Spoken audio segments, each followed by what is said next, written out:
आज हम हिंदी व्याकरण पुस्तक व्याकरण वसुधा अध्याय 16 काल पढ़ेंगे। काल का अर्थ होता है समय। क्रिया के जिस रूप से उसके घटने या होने का समय का बोध हो उसे काल कहते हैं। क्रिया के पूर्ण अपूर्ण अवस्था का बोध भी काल द्वारा ही होता है। अतः कहा जा सकता है क्रिया के जिस रूप से उसके होने के समय का बोध हो उसे काल कहते हैं। आदित्य ने किताब पढ़ी, बीते समय का बोध हो रहा है, मतलब पढ़ी। आदित्य किताब पढ़ रहा है, चलते समय का बोध हो रहा है, जो वर्तमान में है। बीता मतलब भूतकाल, जो चल रहा है वो वर्तमान, और पढ़ेगा मतलब आने वाला समय, तो ये हो जाएगा हमारा भविष्य। उपयुक्त वाक्यों में क्रिया के संपन्न होने के समय का बोध हो रहा है। पहले वाक्य में बीत जाने का, दूसरे में वाक्य में वर्तमान का, और तीसरे में वाक्य में आने वाले समय का बोध हो रहा है। काल के मुख्यतः तीन भेद होते हैं: भूतकाल, भविष्य, भूत, वर्तमान और भविष्य। भूतकाल क्रिया के जिस रूप से बीते हुए समय का बोध हो उसे भूतकाल कहते हैं। श्रेया घोषाल ने गाना सुनाया, नौकरानी कपड़े धो रही थी। तो ये क्या हो गया हमारा? सुनाया मतलब पहले सुनाया, धो रही थी मतलब पहले धो रही थी, तो ये हो जाएगा हमारा भूतकाल। भूतकाल के 6 भेद होते हैं। सामान्य भूत, जहाँ क्रिया बीते हुए समय की सामान्य रूप से घटित हो। पुजारी ने भजन सुनाया, नमिता बाजार गई, तो यहाँ पर गई और सुनाया मतलब सामान्य भूत का बोध करा रहे हैं। दूसरा है अपूर्ण भूत। क्रिया के जिस रूप से यह पता चलता है कि क्रिया भूतकाल में हो रही थी, किंतु यह नहीं पता चलता कि कार्य संपन्न हुआ या नहीं, वह अपूर्ण भूतकाल कहलाता है। जैसे अयान तबला बजा रहा था। अब दूसरा उपयुक्त वाक्य में बजा रहा था और बना रहा था क्रियाओं से ज्ञात होता है कि कार्य संपन्न हुआ है या नहीं, अतः ये अपूर्ण भूतकाल की क्रियाएं हैं। इसी तरह से दिया है पूर्ण भूतकाल। क्रिया के जिस रूप में यह पता चले कि काम भूतकाल में पूरा हो चुका था, वह अपूर्ण भूतकाल होता है। उदाहरण, सन 1990 में मेरा जन्म हुआ था, रेलगाड़ी स्टेशन पर आ गई थी। उपयुक्त वाक्यों में जन्म हुआ था और आ गई थी क्रियाओं का बोध हो रहा है कि कार्य भूतकाल में पूर्ण हो चुका था, अतः ये पूर्ण भूतकाल की क्रिया है। आसन्न भूतकाल। आसन्न का अर्थ होता है समीप या निकट, जिससे यह पता चलता है कि क्रिया भूतकाल में आरंभ होकर अभी अभी संपन्न हुई है, वह होता है आसन्न भूतकाल। मैंने उठते ही कपड़े धो लिए, माँ अभी अभी जयपुर से आई है। उपयुक्त वाक्यों में धो लिए और आई है क्रियाओं से बोध होता है कि कार्य भूतकाल में शुरू होकर अभी अभी पूर्ण हुआ है। मैं उठा मतलब मैं पहले ही उठ गया था, और अभी कपड़े धो लिए तो पहले से शुरू कर दिया था और अभी संपन्न किया है। इसी तरह माँ भूतकाल में आना शुरू हुई थी और अभी अभी यहाँ पहुंची है, तो ये क्या हो जाएंगे हमारे आसन्न भूतकाल। अभी अभी संपन्न हुआ, शुरू भूतकाल में हुआ था और अभी अभी संपन्न हुआ। संदिग्ध भूतकाल। बीते हुए समय में जिस काम के होने के विषय में संदेह हो वहाँ संदिग्ध भूतकाल होता है। पिताजी ऑस्ट्रेलिया से आ चुके होंगे, कक्षा शुरू हो गई होगी। यहाँ आ चुके होंगे और हो गई क्रियाओं से स्पष्ट होता है कि कार्य पूर्ण होने में संदेह है, अतः ये क्रियाएं संदिग्ध भूतकाल की हैं।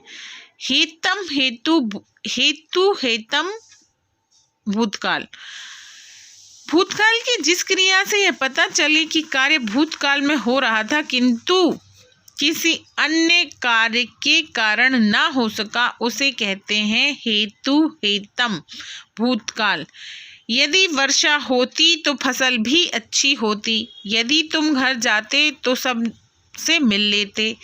यदि ऐसा होता मतलब जहाँ यदि जैसा शब्द जुड़ जाए वहाँ होता है हेतम भूतकाल। उपयुक्त वाक्य में होती, आते, मिल, लेते आदि क्रियाएं एक दूसरे पर आधारित हैं। एक क्रिया दूसरी क्रिया पर निर्भर करती है, अतः ये हेतु हेतम भूतकाल की क्रियाएं हैं। अब दूसरा काल है अपना वर्तमान काल। क्रिया के जिस रूप द्वारा कार्य के वर्तमान समय में होने का बोध हो, उस काल को वर्तमान काल कहा जा सकता है। उदाहरण, माँ सबकी सेवा करती है, प्रधान आचार्य भाषण दे रहे हैं। वर्तमान काल के भेद। वर्तमान काल के 3 भेद हैं: सामान्य वर्तमान, अपूर्ण वर्तमान और संदिग्ध वर्तमान। तो सामान्य वर्तमान में है क्रिया के जिस रूप से उसके वर्तमान काल में होने का पता चले उसे सामान्य वर्तमान काल कहते हैं। उदाहरण, अंजलि पत्र लिखती है, बच्चे मैदान में खेलते हैं। उपयुक्त वाक्यों में लिखती हैं, खेलते हैं क्रियाओं से क्रिया का सामान्य वर्तमान में होना स्पष्ट हो रहा है, प्रकट हो रहा है, अतः ये क्रियाएं सामान्य वर्तमान काल की हैं। अपूर्ण वर्तमान काल। क्रिया के जिस रूप से यह पता चले कि क्रिया अभी समाप्त नहीं हुई है, अभी चल रही है, उसे अपूर्ण वर्तमान काल कहते हैं। उदाहरण, रोहन और सोहन पतंग उड़ा रहे थे, दादी माँ स्वेटर बुन रही थी।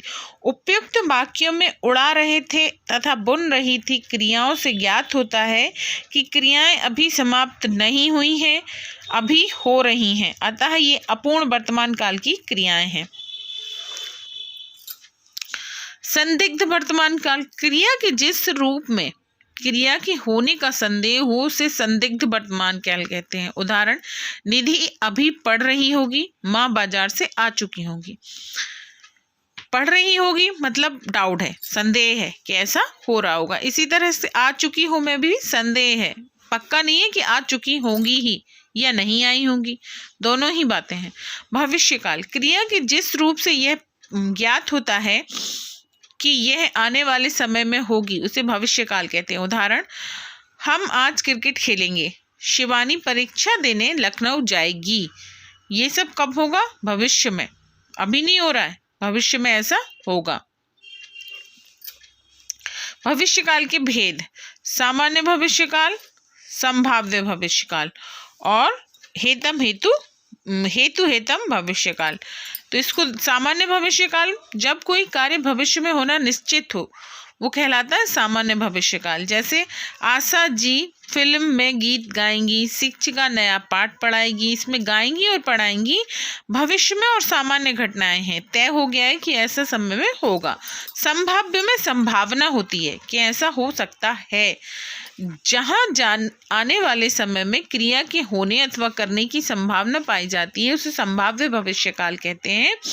उदाहरण, शायद, क्या संभावना है, शायद कल हम राजस्थान घूमने जाएं, संभव है मुझे साइकिल मिले।